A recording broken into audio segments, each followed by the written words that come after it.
ഒരു കോപിഷ്ഠന്റെ ശപഥം. 1-ാം അധ്യായത്തിൽ സൂചിപ്പിച്ചതും കാരണവർ പഞ്ചുമേനോനും മാധവനും തമ്മിലുണ്ടായതുമായ കലഹം പഞ്ചുമേനോനെ കോപാന്ധനാക്കി തീർത്തു. പഞ്ചുമേനോൻ ജാത്യ പരമകോപിയാണ്. പഴയ സമ്പ്രദായക്കാരനാണെന്ന് പറയേണ്ടതില്ലല്ലോ. അദ്ദേഹം ചമ്പാഴിയോട്ട് പൂവള്ളി എന്ന ധനപുഷ്ടിയുള്ള തറവാട്ടിലെ കാരണവരാകുന്നു. ഇയാളുടെ തറവാട്ടിൽ മുമ്പുണ്ടായിരുന്ന 2 കാരണവന്മാർ ദിവാനുദ്യോഗം ഭരിച്ചവരായിരുന്നു. ചമ്പാഴിയോട്ട് പൂവള്ളി തറവാട് അതിലും പുരാതനമായിട്ട് തന്നെ കാലക്രമേണ അതിലുണ്ടായി വന്ന ഓരോ മഹാപുരുഷന്മാർ ധനം വളരെ വളരെ ശേഖരിക്കപ്പെട്ടിരുന്നതും വളരെ പ്രസിദ്ധിയുള്ളതുമായ ഒരു ഭവനമായിരുന്നു. എന്നാൽ ഇടയിൽ കുറെ നാശങ്ങളും നേരിട്ട് സ്വത്തുക്കൾക്ക് കുറെ ക്ഷയവും വന്നുപോയിട്ടുണ്ട്. ഞാൻ പറയുന്ന ഈ കഥ നടന്ന കാലത്ത് കൊല്ലത്തിൽ ഈ തറവാട്ടിലേക്ക് 28,000 പറനെല്ല് വരുന്ന ജന്മവസ്തുക്കളും 15,000 ഉറുപ്പികയോളം കൊല്ലത്തിൽ പാട്ടം പിരിയുന്ന തോട്ടങ്ങളുമുണ്ടായിരുന്നു. അതിൽ ചെലവുകളെല്ലാം കഴിച്ച് കൊല്ലം 5,000-ഓളം ഉറുപ്പിക കെട്ടിവെക്കാം. ചെലവുകൾ ലുബ്ധിച്ചിട്ടാണെന്ന് പറഞ്ഞുകൂടാ. മുമ്പുള്ള കാരണവന്മാർ വലിയ യോഗ്യരായിരുന്നതിനാൽ അവർ വെച്ച ചട്ടപ്രകാരം നല്ല ചെലവുണ്ടായിരുന്നു. നിയമം 2 നേരവും ഇരിപ്പുകാരടക്കം സുഖമായി സാപ്പാട് കൊടുക്കുന്ന 2 ബ്രാഹ്മണ സത്രങ്ങൾ, പല അടിയന്തിരങ്ങളും നിയമിച്ചിട്ടുള്ളതായ ഒരു ഭഗവതി ക്ഷേത്രം മുതലായതുകളിലുള്ള ചെലവും നേമം തറവാട്ടിൽ സാപ്പാടിനും ഉടുപ്പുടവ, തേച്ചുകുളി, ഭൃത്യവർഗങ്ങളുടെ ചെലവ് ഇതുകളും എല്ലാം മുമ്പ് നിയമിക്കപ്പെട്ടിട്ടുള്ളത് വളരെ ധാരാളമായിട്ടാണ്. അതുകൊണ്ട് ജാത്യാലുബ്ധനെങ്കിലും പഞ്ചുമേനോന് ഈ വക ചെലവുകൾ കൂടാതെ കഴിപ്പാൻ നിവൃത്തിയില്ലാതിരുന്നു. ഇതെല്ലാം കഴിച്ചു കിട്ടുന്ന നേട്ടമാണ് 5,000. അതിലൊരു കാശ് പോലും ചെലവിടുന്നത് പഞ്ചുമേനോന് പരമസങ്കടമാണ്. എന്നാൽ തന്റെ മകളായ ഇന്ദുലേഖയുടെ അമ്മ ലക്ഷ്മിക്കുട്ടി അമ്മയ്ക്കും അവളുടെ അമ്മയ്ക്കും തന്റെ ഭാര്യയുമായ കുഞ്ഞുകുട്ടി അമ്മയ്ക്കും കൂടി ഒരു 35,000 ഉറുപ്പികയുടെ സ്വത്തുക്കൾ ഇയാൾ തന്നെ കൊടുത്തിട്ടുണ്ട്. ഇന്ദുലേഖയും അവളുടെ അമ്മയും തന്റെ ഭാര്യ കുഞ്ഞുകുട്ടി അമ്മയും മദിരാശിയിലല്ലാത്ത കാലത്ത് മകൻ ഗോവിന്ദൻകുട്ടി മേനോനും പഞ്ചുമേനോനോടുകൂടി പൂവരങ്ങ് എന്നു പേരുള്ള 2-3 വലിയ മാളികകളായ ഭവനത്തിൽ കുളം, കുളിപ്പുര, ക്ഷേത്രം, സത്രശാല മുതലായതുകളുടെ സമീപം വേറെയാണ് താമസം. പൂവള്ളി എന്ന വലിയ തറവാട്ടുവീട് പൂവരങ്ങിൽ നിന്ന് ഒരു 200-300 വാര ദൂരെയാണ്. എന്നാൽ ഈ 2 വീടുകൾക്കും മതിൽ ഒന്നു തന്നെയാണ്. പഞ്ചുമേനവന് ഈ കഥ തുടങ്ങുന്ന കാലത്ത് 70 വയസ്സ് പ്രായമാണ്. ഇദ്ദേഹത്തിന്റെ ഒരു അമ്മാവൻ ദിവാൻ പണിയിലിരുന്ന കാലം ഇദ്ദേഹത്തിന് ഒരു താസീൽദാരുടെ പണിയുണ്ടായിരുന്നു പോൽ. അതെല്ലാം വിട്ടിട്ട് ഇപ്പോഴേക്ക് 30 കൊല്ലങ്ങളായി. ആൾ നന്ന വെളുത്ത് മുണ്ടനായി കുറെ തടിച്ചിട്ടാണ്. ഇദ്ദേഹത്തിന്റെ സൗന്ദര്യവർണ്ണനയ്ക്ക് തലയിൽ കഷണ്ടി, വായിൽ മീതെ വരിയിൽ 3-ഉം ചുവട്ടിലെ വരിയിൽ 5-ഉം പല്ലുകളില്ല. കണ്ണ് ചോരക്കട്ട പോലെ. മുണ്ടിന് മീതെ കട്ടിയായ ഒരു പൊന്നിൻ നൂലും കഴുത്തിൽ ഒരു സ്വർണ്ണ കെട്ടിയ രുദ്രാക്ഷമാലയും തലയിൽ ഒരു ചകലാസ തുപ്പിയും കയ്യിൽ വെള്ളി കെട്ടിയ വണ്ണമുള്ളൊരു വടിയും ഉണ്ടായിരിക്കുമെന്ന് പറഞ്ഞാൽ മതിയാവുന്നതാണ്. മുമ്പ് ഉദ്യോഗം ചെയ്തിരുന്നുവെങ്കിലും ഇംഗ്ലീഷ് പരിജ്ഞാനം ലേശമില്ല. ഉള്ളിൽ ശുദ്ധതയും ദയയും ഉണ്ടെങ്കിലും ജനനാൽ തന്നെ അതികോപിഷ്ഠനാണ്. എന്നാൽ ഈ കാലം വയസ്സായതിനാലും രോഗം നിമിത്തവും എല്ലായ്പ്പോഴും ക്രോധരസം തന്നെയാണ് സ്ഥായിയായ രസം. ഇന്ദുലേഖയോട് മാത്രം താൻ കോപിക്കാറില്ല. ഇതുപക്ഷേ അവളുടെ ഗുണശക്തിയാലോ തന്റെ മൂത്ത മകൻ മരിച്ചുപോയ കൊച്ചുകൃഷ്ണമേനോൻ പേഷ്കാരിലുള്ള അതിവാത്സല്യത്താലോ ആയിരിക്കാം. താൻ കോപിഷ്ഠനാണെന്നുള്ള അറിവ് തനിക്ക് തന്നെ നല്ലവണ്ണം ഉണ്ടാകയാൽ വല്ലപ്പോഴും കോപം വന്നുപോയാലോ എന്ന് ശങ്കിച്ച് ഇന്ദുലേഖയുടെ മാളികയിലേക്ക് താൻ അധികം പോവാറേയില്ല.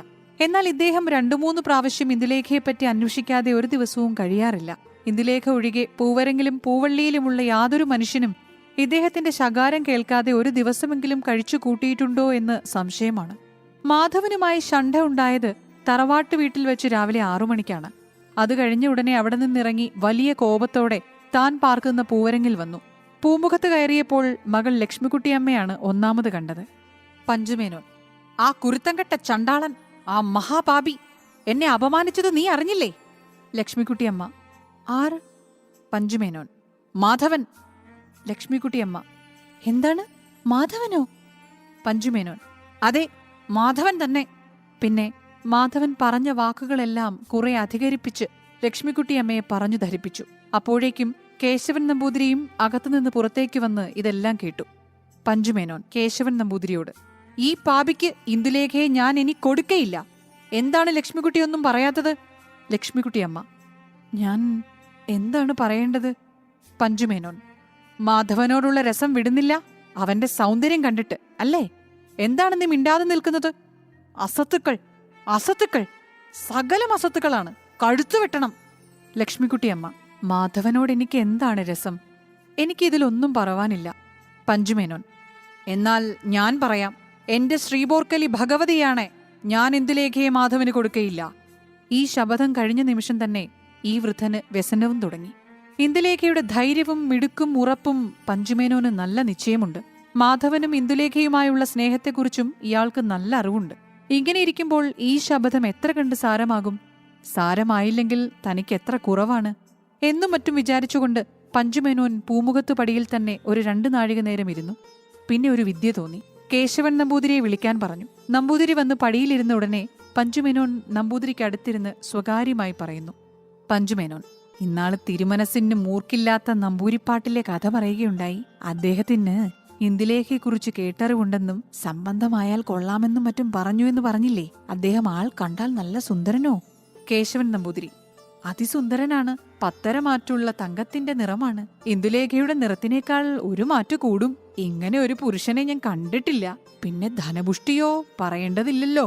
പഞ്ചുമേനോൻ: അദ്ദേഹത്തെ കണ്ടു പരിചയമായാൽ ഇന്ദുലേഖയ്ക്ക് ബോധ്യമാവുമോ? കേശവൻ നമ്പൂതിരി പൂണൂൽ കൈകൊണ്ടു പിടിച്ചിട്ട്: ഞാൻ സത്യം ചെയ്യാം, കാണുന്ന നിമിഷത്തിൽ ബോധ്യമാവും. ശിവ ശിവ, എന്തൊരു കഥയാണ്! അദ്ദേഹത്തിനെ കണ്ടാലല്ലേ ആ അവസ്ഥ അറിയാൻ പാടുള്ളൂ. പഞ്ചുമേനോൻ: അദ്ദേഹത്തിനെ ഒന്ന് വരുത്താൻ കഴിയുമോ? കേശവൻ നമ്പൂതിരി: വരുത്താം. പഞ്ചുമേനോൻ: അദ്ദേഹം വന്നാൽ ഇന്ദുലേഖയ്ക്ക് മാധവനിലുള്ള ഭ്രമം വിട്ടുപോകുമോ?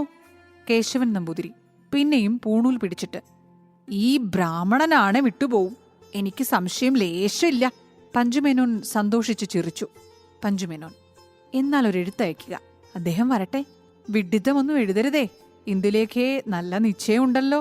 നമ്മൾ പിന്നെ വഷളാവരുതേ. ഇവിടെ വന്ന് 2-4 ദിവസം താമസിക്കാൻ തക്കവണ്ണം മാത്രം എഴുതിയാൽ മതി. കേശവൻ നമ്പൂതിരി: ഇത് തോന്നിയത് ഭഗവൽ കൃപ, ഭഗവൽ കൃപ. ഇന്ദുലേഖയുടെ അസാധ്യ ഭാഗ്യം, അവളുടെ തറവാട്ടിന്റെ സുഹൃതം, ഇവിടുത്തെ ഭാഗ്യം. എന്റെ നല്ല കാലം ഇപ്പോൾ തന്നെ എഴുതിക്കളയാം. പഞ്ചുമേനോൻ: എഴുത്തിൽ വാചകം സൂക്ഷിച്ചിക്കണേ. ഇന്ദുലേഖ ഇംഗ്രീസും മറ്റും പഠിച്ച അതിശാഠ്യക്കാരത്തിയാണേ. അവളോട് നോവും ആരും പറഞ്ഞാൽ ഫലിക്കില്ല. നമ്പൂതിരിപ്പാട്ടിലെ സൗന്ദര്യം കൊണ്ടും സാമർഥ്യം കൊണ്ടും പാട്ടിൽ വരുത്തണം, അതാണ് വേണ്ടത്. കേശവൻ നമ്പൂതിരി: നമ്പൂതിരി ഇവിടെ വന്നിട്ട് 2 നാഴിക ഇന്ദുലേഖയുമായി സംസാരിച്ചാല് ഇന്ദുലേഖ നമ്പൂതിരിയുടെ ഭാര്യയായിട്ടില്ലെങ്കിൽ അന്നു സൂര്യോദയം തെക്ക് നിന്ന് വടക്കോട്ടാണ്. പഞ്ചുമേനോൻ: ഇത്ര ഉറപ്പുണ്ടോ? ഇത്ര യോഗ്യനോ നമ്പൂതിരിപ്പാട്? കേശവൻ നമ്പൂതിരി: ഹേ, അതൊന്നും എനിക്ക് സംശയമില്ലാത്ത കാര്യമാണ്. ഞാൻ വേഗം എഴുതിക്കളയാം. പഞ്ചുമേനോൻ: എന്നാൽ അങ്ങനെ തന്നെ.